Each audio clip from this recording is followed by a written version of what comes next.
Hello everyone, welcome to my YouTube channel. Stock మార్కెట్లో highest weightage కలిగినటువంటి stock HDFC bank. ప్రస్తుతం 2023-24 సంవత్సరంలో అత్యధిక వెయిటేజ్ కలిగినటువంటి స్టాక్గా ఉంది. అయితే హెచ్డిఎఫ్సి బ్యాంక్ సంబంధించినటువంటి చాలా విషయాలు ఇప్పుడు మనం డిస్కస్ చేసుకోబోతున్నాం. హెచ్డిఎఫ్సి బ్యాంక్ బ్యాలెన్స్ షీట్ ఒకసారి చూద్దాం. 24,66,081 కోట్ల 2023-24 సంబంధించినటువంటి బ్యాలెన్స్ షీట్లో చెప్పడం జరిగింది. అయితే ఆఫ్టర్ ట్యాక్స్ ప్రాఫిట్ ఎంత అంటే 44,109 కోట్ల లాభాలు వచ్చాయి 2023 సంవత్సరంలో. అయితే ఎర్నింగ్ పర్ షేర్ 79 రూపాయలు ఇచ్చింది. డివిడెండ్ కింద 19 రూపాయలు ఇచ్చాయి. అయితే బ్యాంకింగ్ రంగంలో అతి ముఖ్యమైనటువంటి పాత్ర పోషించేది ఏంటి అని అంటే డిపాజిట్లు ఎక్కువ ఉంటే ఆ కంపెనీ గ్రోత్ ఎట్లా ఉందన్నది తెలుస్తుంది. అయితే అందులో హెచ్డిఎఫ్సి బ్యాంక్ ఎంత ఉందో కనుక చూస్తే 18,83,395 కోట్ల ఫిక్స్డ్ డిపాజిట్లు హెచ్డిఎఫ్సి బ్యాంకుకు ఉన్నాయి. అయితే హెచ్డిఎఫ్సి బ్యాంక్ కస్టమర్ల గురించి కనుక చూస్తే 8,28,00,000 మంది కస్టమర్లుగా ఉన్నారు. అంటే బ్యాంకులో అకౌంట్ తీసుకున్నటువంటి వాళ్ళు. అయితే టోటల్ అడ్వాంచరెస్ 16,586 కోట్లు హెచ్డిఎఫ్సి బ్యాంక్. అయితే హెచ్డిఎఫ్సి బ్యాంక్ అతి ముఖ్యమైనటువంటిది. HDFC bank employees 1,73,225. ఇది కాస్త పెరుగుతూ ఉంటుంది ఎవ్రీ సంవత్సరం. అయితే హెచ్డిఎఫ్సి బ్యాంక్ ప్రధానంగా బ్రాంచ్ల మీద ఆధారపడి ఉంటుంది. హెచ్డిఎఫ్సి బ్యాంకుకు 7,813 బ్రాంచులు ఉన్నాయి. సరే, మరి హెచ్డిఎఫ్సి బ్యాంకుకు ఏటీఎంస్ ఎన్ని ఉన్నాయి? హెచ్డిఎఫ్సి బ్యాంకుకు 15,513. ఇందులో డివి చేసుకోవాలి, ఎందుకంటే ఒకటి cash deposit and withdraws, ఈ రెండు మేజర్ పాత్ర పోషిస్తాయి. అయితే సాధారణంగా ఎక్కువ శాతం ఉన్నవి క్యాష్ డిపాజిట్ చేసేందుకు లేవు. కేవలం 4,000 ఏటీఎంస్లో మాత్రమే క్యాష్ డిపాజిట్ చేసేందుకు వెసులుబాటు ఉంది. అయితే ఈ రెండింటిని కలిపి చూస్తే అయితే cash deposit and with draw, ఈ రెండు ఏటీఎంస్లను కలిపితే టోటల్ ఏటీఎంస్ల సంఖ్య 19,727.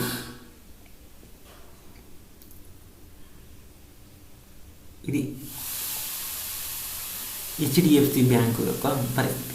అయితే బ్యాంకింగ్ రంగంలో అతి ముఖ్యమైన పాత్ర పోషించేది ఏంటంటే లోన్స్ ద్వారా వస్తాయి, అదేవిధంగా బాండ్స్. ఎందుకంటే బ్యాంకింగ్ రూల్స్ ప్రకారం ప్రతి విషయాన్ని ఆర్బీఐకి చెప్పాలి. వీళ్ళకి వచ్చినటువంటి డిపాజిట్లు ఇతర ఇవన్నీ కూడా ఒకటి లోన్ల రూపేణా ఇవ్వాలి, రెండోది బాండ్లలో పెట్టుబడి పెట్టాలి. ఈ రెండే చెయ్యాలి ఏ బ్యాంక్ అయినా. దానిలో వచ్చినటువంటి లాభాన్ని, బాండ్స్లో పెట్టినటువంటి లాభాన్ని కస్టమర్లకి పంచాలి.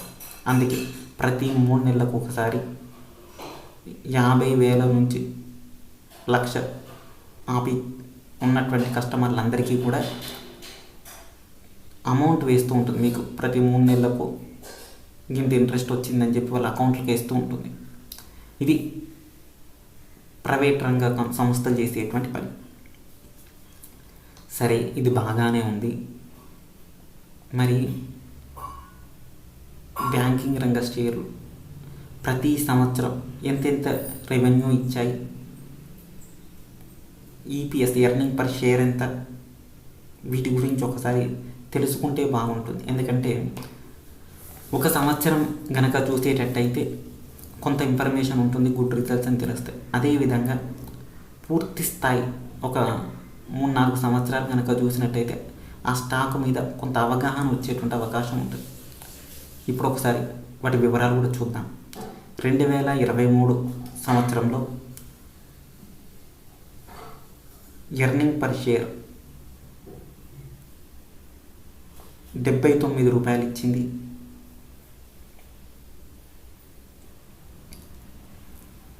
అయితే డివిడెండ్ కింద 19 రూపాయలు ఇచ్చింది. అయితే ఆఫ్టర్ 2022 సంవత్సరంలో 66 రూపాయల ఈపీఎస్ ఇచ్చింది, 15 రూపాయల డివిడెండ్ ఇచ్చింది.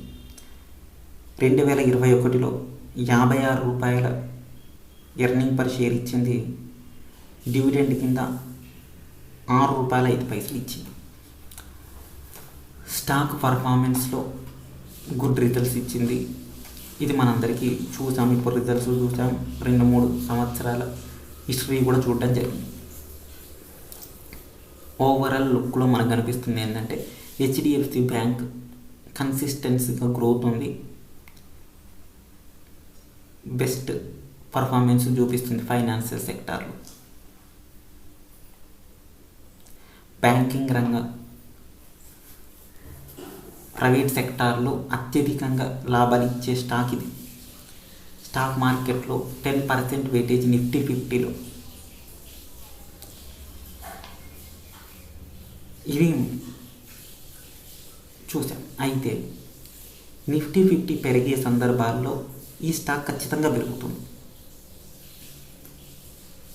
ఆ కారణం చేత హెచ్డిఎఫ్సి బ్యాంక్కి అత్యధిక పెట్టుబడులు వస్తూ ఉంటాయి. అదేవిధంగా పెద్ద స్థాయి అంటే మ్యూచువల్ ఫండ్స్ వాళ్ళు కూడా ఇందులో వాటాలు తీసుకుంటారు. మ్యూచువల్ ఫండ్స్ వాళ్ళు ఏకంగా 5-10% దాకా కూడా వాటాలు తీసుకుంటూ ఉంటారు. ప్రస్తుతం పెద్ద స్థాయిలో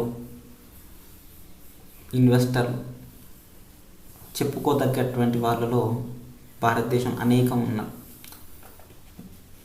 అయితే వాళ్ళలో కొంతమంది ఇందులో ఆల్రెడీ పెట్టుబడి పెట్టిన వాళ్ళు. స్టాక్ ధర 2,000 రూపాయల దగ్గర నుంచి 3,000, 4,000, 5,000 ఇలా టార్గెట్ పెట్టుకుంటూ పనిచేస్తారు. అంటే వీళ్ళు లాంగ్ టర్మ్ గ్రోత్ తీసుకుంటారు షార్ట్ టర్మ్ రిజల్ట్స్ కంటే కూడా. బ్యాంకింగ్ రంగ సెక్టార్లో ప్రైవేట్ రంగం కూడా అయితే హెచ్డిఎఫ్సి నెంబర్ 1 పొజిషన్లో ఉంది. ఇప్పుడు మనం చెప్పుకున్నటువంటి ప్రాఫిట్ల గురించి వివరాలన్నీ తెలుసుకున్నాం. అయితే హెచ్డిఎఫ్సి బ్యాంక్ ముందు నుంచి దాదాపు 40-50 ఏళ్ళ హిస్టరీ ఉంది హెచ్డిఎఫ్సి బ్యాంకుకు. అంతేకాకుండా హెచ్డిఎఫ్సి బ్యాంక్ లిస్టెడ్ సంస్థలు ఈ గ్రూప్కి అనేకం ఉన్నాయి. అందులో హెచ్డిఎఫ్సి సెక్యూరిటీస్ కూడా ఒకటి, హెచ్డిఎఫ్సి అనేది కూడా ఒకటి ఉంది, ఇంకోటి హెచ్డిఎఫ్సి బ్యాంక్ ఉంది. అంటే ఈ రెండింటికి డిఫరెంట్ ఏంటి అంటే హెచ్డిఎఫ్సి గ్రూప్కి సంబంధించింది, హెచ్డిఎఫ్సికి సంబంధించిన స్టాక్. హెచ్డిఎఫ్సి బ్యాంక్ అంటే మాత్రం ఈ రిజల్ట్స్కి ఉపయోగపడుతుంది. 2 స్టాకులు నిఫ్టీ 50లో ఇండెక్స్ అయి ఉన్నాయి, హై వెయిటేజ్లోనే ఉన్నాయి ఈ 2 స్టాకులు కూడా. అయితే ఈ రెండింటికి కాస్త చూసి తీసుకోండి, ఎందుకంటే హెచ్డిఎఫ్సి బ్యాంక్ ఈ 2 షేర్లు సమాన గ్రోత్లోనే ఉంటాయి. అయితే టోటల్ గ్రూప్కి సంబంధించింది హెచ్డిఎఫ్సి, అదేవిధంగా హెచ్డిఎఫ్సి బ్యాంక్ అంటే మాత్రం బ్యాంకింగ్ రంగ సెక్టార్కి. ఇది కొంచెం చూసి తీసుకోండి, ఎందుకంటే స్టాక్ సంబంధించినటువంటి ఎవరైనా సరే షేర్ గురించి తెలుసుకోవాలి అని అంటే వివరం తెలుసుకోవాలి. అందులో ఇప్పుడు మనం చెప్పుకున్నటువంటి రిజల్ట్స్, అదేవిధంగా దీన్ని అంతటినీ ఫండమెంటల్ అనలైజ్ అని అంటారు. టెక్నికల్ అనలైజ్ వేరుగా ఉంటుంది. అయితే టెక్నికల్ అనలైజ్ గురించి నాకు పెద్దగా తెలియదు, నేను ఫండమెంటల్ అనలైజ్ గురించి మాత్రమే చేస్తున్నాను. స్ట్రాంగ్ పర్ఫార్మెన్స్ ఉన్నటువంటి స్టాక్గా హెచ్డిఎఫ్సి బ్యాంక్ ఉంటుంది. నిఫ్టీ 50 లాంటి స్టాకుల్లో 10% వెయిటేజ్ ఇచ్చారంటేనే ఏ స్థాయి పర్ఫార్మెన్స్ ఉందో ఒక్కసారి అర్థం చేసుకోవాల్సిందిగా కోరుతున్నాను. ఇది ప్రస్తుతం హెచ్డిఎఫ్సి బ్యాంక్ సంబంధించినటువంటి అప్డేట్స్.